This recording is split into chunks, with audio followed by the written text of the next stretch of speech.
அன்புள்ள ஜோசப் விஜய்க்கு, தம்பி விஜய்க்கு வாழ்த்துக்கள், நலம் பெற பிரார்த்தனைகள். நீங்கள் எலெக்ஷனுக்கு முன்னால் தேர்தல் பிரச்சார கூட்டங்களில் ஏராளமான வாக்குறுதிகளை அள்ளி வீசினீங்க. பல தேர்தல்களை கண்ட நான், பல்வேறு அரசியல் ஆளுமைகளை கண்ட நான் இந்த வெற்று வாக்குறுதிகளை ஒரு காலமும் நம்பவில்லை. இது உண்மையை நான் ஒத்துக்கிறேன். அதனால் இந்த வாக்குறுதியெல்லாம் நான் புறந்தள்ளிட்டு ஒரே ஒரு கோரிக்கை மட்டும் நான் உங்களிடம் வச்சேன். அந்த ஒரு கோரிக்கை நீங்கள் நிறைவேற்றினீங்க சொன்னால் மொத்த தமிழ்நாட்டினுடைய சட்டம் ஒழுங்கு பிரச்சனையை நீங்கள் தீர்த்துடலாம். அந்த அடிப்படையில் நான் வச்ச அந்த கோரிக்கை என்ன தெரியுமா? பூரண மதுவிலக்கு. தம்பி, நீங்கள் எவ்வளவோ வாக்குறுதி கொடுக்குறீங்க. இந்த வாக்குறுதிகளை நிறைவேற்ற முடியாவிட்டாலும் ஒரே ஒரு வாக்குறுதி நிறைவேற்றுங்க, பூரண மதுவிலக்கு கொண்டு வந்துடுங்க ஐயா தம்பி அப்படின்னு சொல்லிட்டு நான் அந்த காணொலியில் உங்களுக்கு நான் சொல்லியிருந்தேன். ஏன்னு சொன்னால், உலகம் முழுக்க மது வந்து பரவி விரவி கிடக்கு. மதுவினுடைய அந்த தீமைகள் குறித்து சொல்லும்போது பளிச்சுன்னு சொல்லிட்டு நபிகள் நாயகம் ஒரு விஷயம் சொல்கிறாங்க. மது தீமைகளுடைய தாய். எல்லா தீமைகளுக்கும் தாயாக இருக்கிறது, அடிவேராக இருக்கிறது மது தான். இந்த அடிப்படையில் தான் நான் அந்த கோரிக்கையை முன் வச்சேன். தம்பி, நீங்கள் ஆட்சி பொறுப்புக்கு வந்ததும் முதல்ல செய்ய வேண்டிய வேலை, எந்த வேலை செய்கிறீங்களோ இல்லையோ பூரண மது விலக்கு கொண்டு வந்துடுங்க அப்படின்னு சொல்லிட்டு நான் கேட்டிருந்தேன்.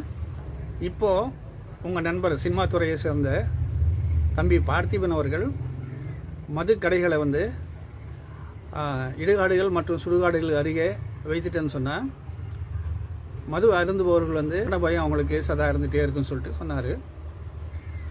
இது எந்த அளவுக்கு சாத்தியம்னு எனக்கு தெரியாது. என்னை நிலையாமை பற்றி வலியுறுத்துறது தான் வந்து இடுகாடுகள் மற்றும் சுடுகாடுகள். மது என்பது ஒரு சமூக தீமை. அது மென்டலியாக வந்து அறிவியல் ரீதியாக அணுக வேண்டிய ஒரு முறை. அதுக்காக நான் ஒரு விஷயத்தை உங்களுக்கு இங்கே பரிந்துரைக்கிறேன். அது பரிசீலனை செய்யுங்க. நிச்சயமாக நீங்கள் வெற்றி பெறுவீங்க. அறிவியல் ரீதியான இந்த யோசனையில் இந்த பூரண மது விலக்கு திட்டத்துக்கு நீங்கள் 3 காலகட்டங்களில் நீங்கள் அதை அமல்படுத்த வேண்டியது வரும். 3ஆக பிரிச்சுக்கலாம். நம்ம அதை ஒவ்வொரு டியூரேஷன் சொல்கிற அந்த காலகட்டத்தை 3ஆக பிரிச்சுப்போம். இதில் முதலாவது மதுவினுடைய தீமைகளை வந்து தீவிரமாக பிரச்சாரம் பண்ணுறது. வெறும் நுனிநாக்கு பிரச்சாரம் இல்லாமல் அதே தீவிரமாக அதற்கான ஒரு குழுக்கள் அமைச்சு அரசாங்கமே வந்து இது முன்னெடுத்து மதுவினுடைய தீமைகள் மருத்துவ ரீதியாக, அறிவியல் ரீதியாக, உடற்கூறு ரீதியாக எல்லாமே வந்து அரசாங்கம் முன்னெடுத்து மதுவுடைய தீமைகளை பற்றி கடுமையாக வந்து எச்சரிக்கிறதுக்கான ஒரு காலகட்டம். இது இலக்கு 1.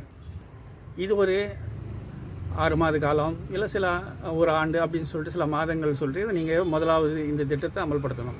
அடுத்து 2வது மிக முக்கியமானது, மதுவை வந்து பகல் நேரங்களில், பணியிடங்களில், இன்னும் வந்து பொது இடங்களில் குடிப்பது குற்றம் சொல்லிட்டு வலியுறுத்துறது, அதுக்கான தண்டனைகளை தருது. 2வது ஸ்டேஜில் வந்து அதுக்கான தண்டனைகளை இம்ப்ளிமெண்ட் பண்ணுறது.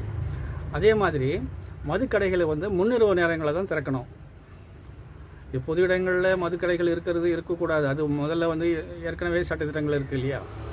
அது மாதிரி மது விற்பனைகளை இந்த டாஸ்மாக் என்னவோ சொல்கிறீங்க இல்லையா, அந்த விற்பனை நிலையங்களை நீங்கள் முன்னிரவு நேரங்களாக திறக்கிறதுக்கு அனுமதிக்கணும், கட்டளை போடணும். சட்ட ரீதியாகவே வந்து நாம் அது அப்படியே மாற்றி வைக்கணும். 2வது, இப்போ முதலாவது பிரச்சாரம் பண்ணோம், மதுவினுடைய தீமைகளை வலியுறுத்தினோம், அதனால் பாதிப்புகள் சொன்னோம், நாடகங்கள் போட்டோம், பிரச்சாரம் பண்ணோம், மருத்துவர்கள் கொண்டு வந்து முகாம்கள் நடத்தினோம், பாதிக்கப்பட்டவர்களுக்கு உடற்கூறு எப்படி இருக்குது, என்ன நடக்குதுன்னு சொல்லிட்டு பெரிய பெரிய ஸ்க்ரீன்களில் நம்ம போட்டோம்.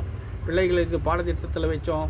கல்லூரிகள் இல்லை, பாடசாலைகள், உயர்நிலைப் பள்ளிகள், இன்னும் ஆரம்ப பாடசாலைகள் எல்லாத்துலேயும் வந்து மதுவினுடைய தீமைகளை சொல்லிகிட்டே வருது.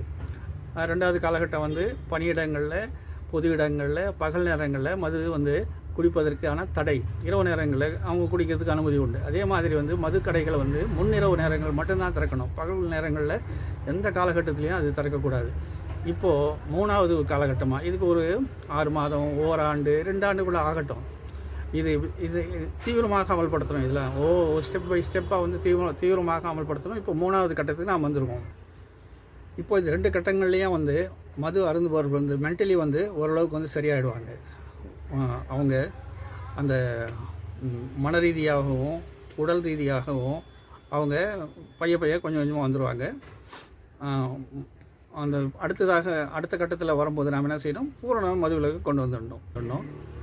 மது அருந்துவது, மது விற்பது, மது விற்பனை செய்வது எல்லாமே வந்து கடுமையான குற்றம் அப்படின்னு சொல்லிட்டு அதுக்கான சட்டங்களை வந்து கடுமையாக அமல்படுத்துவது. மீண்டும் இந்த 3 விஷயங்களில் நான் சுருக்கமாக சொல்கிறேன்.